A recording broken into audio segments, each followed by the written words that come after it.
శ్యామకి స్వాగతం. గత వీడియోలో ఒక దేవతా శక్తి గురించి మాట్లాడుకోవడం జరిగింది. మీరు అడిగినా అడగకపోయినా, మొక్కినా మొక్కకపోయినా మిమ్మల్ని ఎల్లప్పుడూ వెంట ఉండి కాపాడుతూ ఒక దేవత ఉంటుంది. ఆ దేవత ఎవరంటే మీరు గత జన్మలో మీరు ప్రసన్నం చేసుకున్నటువంటి దేవత, లేదా మీరు సిద్ధి కూడా చేసుకున్నటువంటి దేవత అయి ఉండొచ్చు.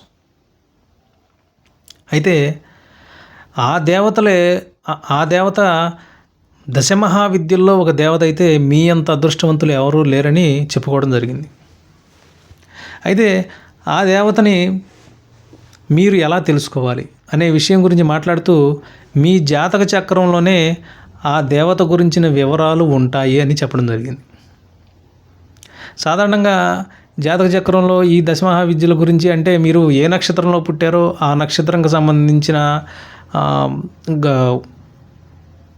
గ్రహాన్ని, ఆ గ్రహం యొక్క అంతరిక్ష దేవత అయినటువంటి దశమహావిద్యల్ని మీరు గణించుకుంటారు. అలా కాదు, అంటే నక్షత్రం ద్వారా చూసుకొని ఫలానా దేవతని ఉపాసన చేసుకుంటే మీకు ప్రసన్నం అవ్వచ్చు, మీకు మంచి చేసి పెట్టవచ్చు. కానీ ఆల్రెడీ మీకు ప్రసన్నం అయిపోయి మీరు అడిగినా అడగకపోయినా మిమ్మల్ని కాపాడేటువంటి ఆ దశమహావిద్య ఎవరో తెలుసుకోవాలంటే కొంచెం డీప్గా మీ బర్త్ చార్ట్ని మీరు అనలైజ్ చేసుకోవాలి. దీనికి కావాల్సినటువంటి టెక్నికల్ స్కిల్స్ ఏంటంటే మీ బర్త్ చార్ట్ని మీరు స్టడీ చేసుకోగలడం. మీ జాతక చక్రాన్ని మీరు స్టడీ అంటే నేను చెప్పిన విధంగా మీరు చూసుకోగలిగితే చాలు. పూర్తిగా మీకు జ్యోతిష శాస్త్రం గురించి తెలియకపోయినా మీకు ఎలా చూసుకోవాలో తెలిస్తే ఆ దేవత ఎవరు అనేది తెలుసుకోవడం చాలా ఈజీ. ఇప్పుడు మీ జాతక చక్రాన్ని జనరేట్ చేసుకోవడం పెద్ద కష్టమేం కాదు. బోల్డ్ అనే యాప్స్ ఉన్నాయి. ఏదో ఒక యాప్ డౌన్లోడ్ చేసుకోండి. దాంట్లో మీ బర్త్ టైంని, మీ బర్త్ డేట్ని ఎంటర్ చేస్తే ఆటోమేటిక్గా సౌత్ ఇండియన్ స్టైల్లో ఒక బర్త్ చార్ట్ మీకు వచ్చేస్తుంది. దాంట్లో మీరు పుట్టిన లగ్నము, ఏ గ్రహం ఏ స్థానంలో ఉంది, ఏ గ్రహం ఏ ఇంట్లో ఉంది, ఏదైనా యోగాలు ఉన్నాయి, అన్నీ కూడా కనిపిస్తూ ఉంటాయి. అవన్నీ ఆ టెక్నికల్ డీటెయిల్స్ అన్నీ మనకు అవసరం లేదు. మనకు కావాల్సింది ఏంటంటే బర్త్ చార్ట్. ఆ చార్ట్ మీ ఎదురుగా ఉంటే కనుక మీరు ఆ దేవతని మీరు కనుక్కోవచ్చు. మీ యొక్క దశమహావిద్యల్లో ఎవరైతే అంటే మీ దశమహావిద్య ఎవరో తెలుసుకోవాలంటే రెండు ప్రధానమైనటువంటి గ్రహాలు ఉన్నాయి తెలుసుకోవడానికి. ఒకరు బృహస్పతి, 2 శనేశ్వరుడు. ఈ 2 గ్రహాలే మీరు చేసినటువంటి గత జన్మ ఉపాసనకు సంబంధించి మీ ఆధ్యాత్మిక పురోగతి గురించి, మీ ఆధ్యాత్మికంగా ఏ విధంగా ఉంటారనేది ఈ 2 గ్రహాల ద్వారానే తెలుస్తుంది. ఇప్పుడున్న ఆధ్యాత్మిక స్థితి మీకు ఏ విధంగా ఫుల్ఫిల్ అవుతుందంటే మీరు ఏ స్థాయిలో ఉండబోతున్నారు అనేది కూడా ఈ 2 గ్రహాలను బట్టి ఉంటుందన్నమాట. అయితే మీరు మీ బర్త్ చార్ట్ని ఎదురుగా పెట్టుకోండి. మీ బర్త్ చార్ట్లో మీరు చూసినట్లయితే ఈ గురుగ్రహం, శనిగ్రహం ఎక్కడ ఉన్నారో చూసుకోండి. జూపిటర్ అని కనిపిస్తూ ఉంటుంది. ఇంగ్లీష్లో వాళ్ళు కనుక బర్త్ చార్ట్ ఇచ్చినట్టయితే జూపిటర్ అని కనిపిస్తుంది. అదే గురుగ్రహం. శనిగ్రహాన్ని శని అని ఇవ్వచ్చు, లేదా శాటర్న్ ST అని చెప్పి ఇస్తారు.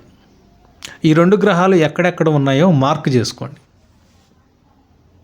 మీ ఎదురుగా మీ జాతక చక్రం ఉంది.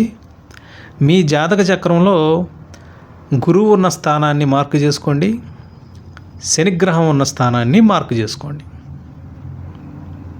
మార్క్ చేసుకొని ఇప్పుడు గురుగ్రహం దగ్గరికి వెళ్ళండి. గురుగ్రహం ఏ రాశిలో ఉన్నాడు? సపోజు మీన రాశిలో ఉన్నాడు అనుకోండి. మీన రాశి నుంచి 5వ రాశిని మార్క్ చేసుకోండి. మీన రాశి నుంచి 5వ రాశి కర్కాటక రాశి. కర్కాటక రాశిని మార్క్ చేసుకోండి. మీన రాశి నుంచి 9వ రాశిని మార్క్ చేసుకోండి. మీన రాశి నుంచి 9వ రాశి వృశ్చిక రాశి. మీనం, కర్కాటకం, వృశ్చికం ఈ 3 మార్కు చేసుకున్నారు. అలాగే మీనరాశికి సరిగ్గా 7వ రాశిని మార్క్ చేసుకోండి. అంటే మీనరాశికి కంప్లీట్గా ఆపోజిట్గా ఉన్నటువంటి గది. మీనరాశికి ఆపోజిట్గా ఏముంది? వర్గో, కన్యా రాశి ఉంటుంది. కన్యా రాశిని మార్క్ చేసుకోండి. ఇప్పుడు జూపిటర్ ఉన్నటువంటి అంటే బృహస్పతి ఉన్నటువంటి రాశి నుంచి 5వ రాశిని, 9వ రాశిని, 7వ రాశిని మీరు మార్క్ చేసుకున్నారు. అది పక్కన పెట్టుకోండి. ఇప్పుడు శనైశ్చరుడు ఉన్నటువంటి రాశి చూడండి.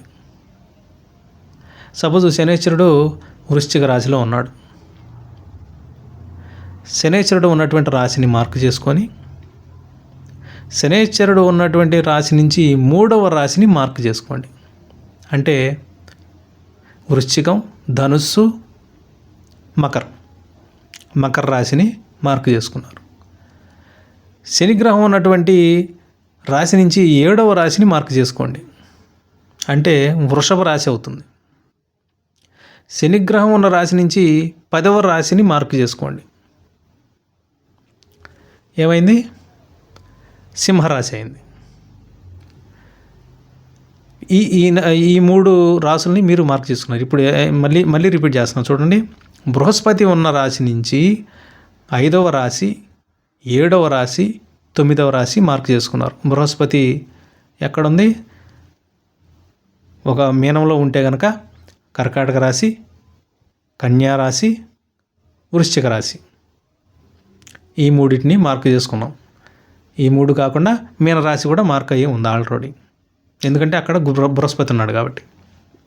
అలాగే శనైశ్వరుడు ఉన్నటువంటి రాశి సపోజు వృశ్చిక రాశి అయితే అతను ఉన్నటువంటి రాశి, దాని తర్వాత 3వ రాశి అంటే మకర రాశి, దాని తర్వాత 7వ రాశి అంటే వృషభ రాశి, దాని తర్వాత 10వ రాశి సింహరాశి మార్క్ చేసుకున్నారు. ఇప్పుడు శనిగ్రహానికి మరియు ఈ బృహస్పతి ఇద్దరికీ గనక మనం మార్క్ చేసిన రాసుల్లో అంటే గదుల్లో ఇద్దరికి కలిపి ఒక గది వస్తుంది. వచ్చిందంటే మీకు ఖచ్చితంగా దశమహావిద్య యొక్క పరంపర ఉన్నట్లే. రాలేదంటే నవాంశ చూసుకోవాలి. సేమ్ ఇదే చేసుకోవాలి, కానీ నవాంశ చార్ట్ తీసి దాంట్లో చూసుకోవాలి. ఒకవేళ మీరు ప్రధానమైనటువంటి బర్త్ చార్ట్లో లేకపోతే నవాంశ చార్ట్లోకి వెళ్ళి ఇదే ప్రాసెస్ని చూసుకోవచ్చు. అక్కడ కూడా లేకపోతే మీకు చేసేదేం లేదు.